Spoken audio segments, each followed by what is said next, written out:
ਅੱਜ ਦੀਆਂ ਖਬਰਾਂ ਵੱਲ ਆਈਏ ਤੇ ਸਭ ਤੋਂ ਪਹਿਲਾਂ ਜੇ ਆਪਾਂ ਰਸ਼ੀਆ ਦੀ ਗੱਲ ਕਰਦੇ ਜਾਈਏ, ਯੂਕਰੇਨ ਵਾਲਿਆਂ ਨੇ ਰਸ਼ੀਆ ਦੇ ਇਨਸਾਈਡ ਜਾ ਕੇ ਜਿਹੜਾ ਉਹਨਾਂ ਦਾ 에ਅਰਵੇਸ ਆ ਉੱਥੇ ਡਰੋਨ ਦੇ ਨਾਲ ਅਟੈਕ ਕੀਤਾ ਹੈਗਾ ਆ।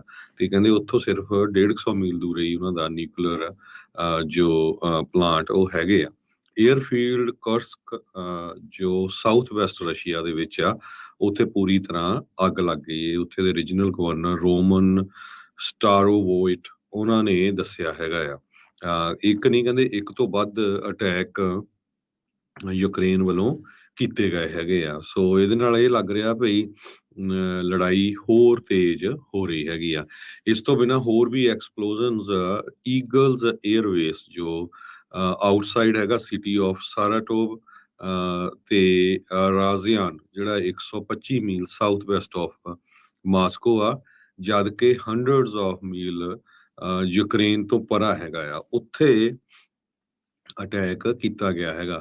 ਈਗਲਸ ਜੋ ਬੇਸ ਆ ਉੱਥੇ ਰਸ਼ੀਆ ਦੇ ਸਟ੍ਰੈਟੇਜਿਕ ਬੋਮਿੰਗ ਫਲੀਟ ਹੈਗੇ ਆ, ਜਿਹੜੇ TU-160 ਤੇ TU-95 ਪਲੇਨਸ ਆ, ਫਾਈਟਰ ਪਲੇਨਸ ਉਹਨਾਂ ਦੇ ਹੈਗੇ ਆ। ਸੋ ਉੱਥੇ ਜਾ ਕੇ ਉਹਨਾਂ ਨੇ ਯੂਕਰੇਨ ਵਾਲਿਆਂ ਨੇ ਆਪਣੇ ਡਰੋਨ ਦੇ ਨਾਲ ਅਟੈਕ ਕੀਤਾ ਹੈ।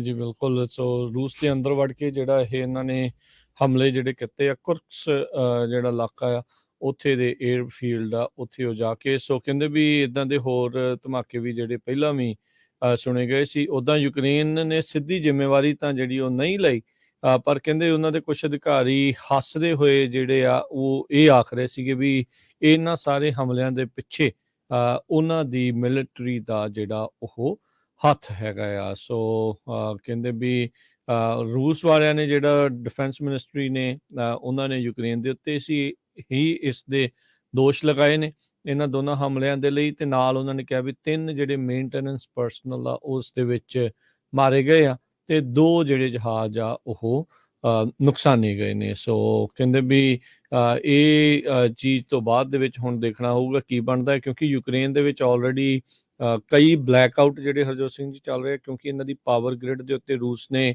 ਬਹੁਤ ਸਾਰੇ ਹਮਲੇ ਪਹਿਲਾਂ ਪਿਛਲੇ ਮਹੀਨਿਆਂ ਦੇ ਵਿੱਚ ਜਿਹੜੇ ਕੀਤੇ ਆ, ਜਿਹਦੇ ਕਰਕੇ ਉਸ ਦਾ ਕਾਫੀ ਹਾਲਾਤ ਜਿਹੜੇ ਉਹ ਮਾੜੇ ਨੇ ਤੇ ਠੰਡ ਉੱਥੇ ਸਿਖਰਾਂ ਦੀ ਪੈਂਦੀ ਆ ਤੇ ਬਗੈਰ ਜਿਹੜੇ ਕਹਿ ਸਕਦੇ ਹਾਂ ਹਰਜੋਤ ਸਿੰਘ ਜੀ ਬਿਜਲੀ ਤੋਂ ਐਨਰਜੀ ਤੋਂ ਉਹਨਾਂ ਦੇ ਲਈ ਕਾਫੀ ਮੁਸ਼ਕਲ ਜਿਹੜਾ ਉਹ ਹੁੰਦਾ ਆ। ਕੁਝ ਸੈਟੇਲਾਈਟ ਇਮੇਜਸ ਆਈਆਂ ਨੇ ਜਿਹੜੇ ਐਂਜਲਸ 에ਅਰਬੇਸ ਰੂਸ ਦੇ ਵਿੱਚ ਜਿਹੜਾ ਹੈਗਾ ਆ, ਤੇ ਉੱਥੇ ਦੇਖੇ ਜਾ ਸਕਦੇ ਆ ਵੀ ਕੁਛ ਕੁ ਜਿੱਦਾਂ ਕਹਿ ਲਓ ਵੀ ਜਿੱਦਾਂ ਤੁਸੀਂ ਦੱਸਿਆ ਜਾ ਰਿਹਾ ਵੀ ਡਰੋਨ ਦੇ ਨਾਲ ਜਿਹੜੇ ਨਾਲ ਕੁਛ ਨੁਕਸਾਨ ਜਿਹੜਾ ਉੱਥੇ ਪਹੁੰਚਿਆ ਹੈਗਾ ਆ। ਕੋਈ ਬਹੁਤ ਜ਼ਿਆਦਾ ਭਾਰੀ ਨੁਕਸਾਨ ਹੋਇਆ ਹੋਵੇ ਉੱਦਾਂ ਦੀ ਕੋਈ ਤਸਵੀਰ ਜਿਹੜੀ ਉਹ ਸਾਹਮਣੇ ਅਜੇ ਨਜ਼ਰ ਨਹੀਂ ਆ ਰਹੀ। ਜਿਹੜਾ ਈਗਲ ਬੇਸ ਆ 에ਅਰਵੇਸ ਉਹਨਾਂ ਦਾ, ਉੱਥੇ ਰਸ਼ੀਆ ਦੀਆਂ ਲੌਂਗ ਰੇਂਜ ਐਵੀਏਸ਼ਨਸ ਜੋ ਵੈਸਟਰਨ ਰਸ਼ੀਆ ਦੇ ਹੈਗੇ ਆ, ਉਹ ਹੈਗੀਆਂ ਆ ਮਿਜ਼ਲਸ ਜਾਂ ਉਹਨਾਂ ਦੇ ਜੋ 에ਅਰਪਲੇਨ ਆ, ਤੇ 30 ਦੇ ਕਰੀਬ ਹੈਵੀ ਬੰਬਰਸ ਹੈਗੇ ਆ ਜੋ ਬੰਬ ਕਰ ਸਕਦੇ ਆ।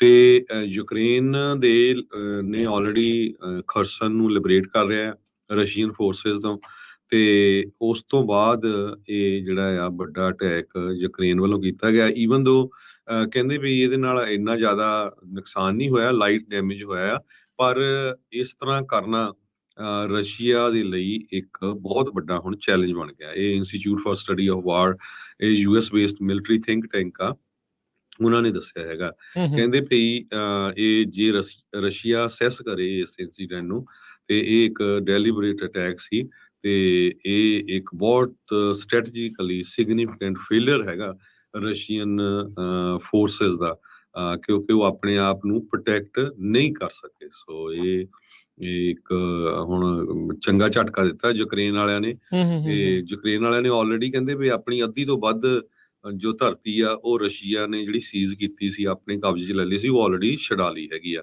ਬ੍ਰਿਟਿਸ਼ MOD ਨੇ ਇੱਕ ਸੋਮਵਾਰ ਨੂੰ ਦੱਸਿਆ ਆ, ਕਹਿੰਦੇ ਵੀ ਰਸ਼ੀਆ ਦੇ ਕੋਲ ਸਿਰਫ 18% ਹੁਣ ਯੂਕਰੇਨ ਦੀ ਜੋ ਧਰਤੀ ਆ, ਲੈਂਡ ਆ, ਉਹਦਾ ਕੰਟਰੋਲ ਆ।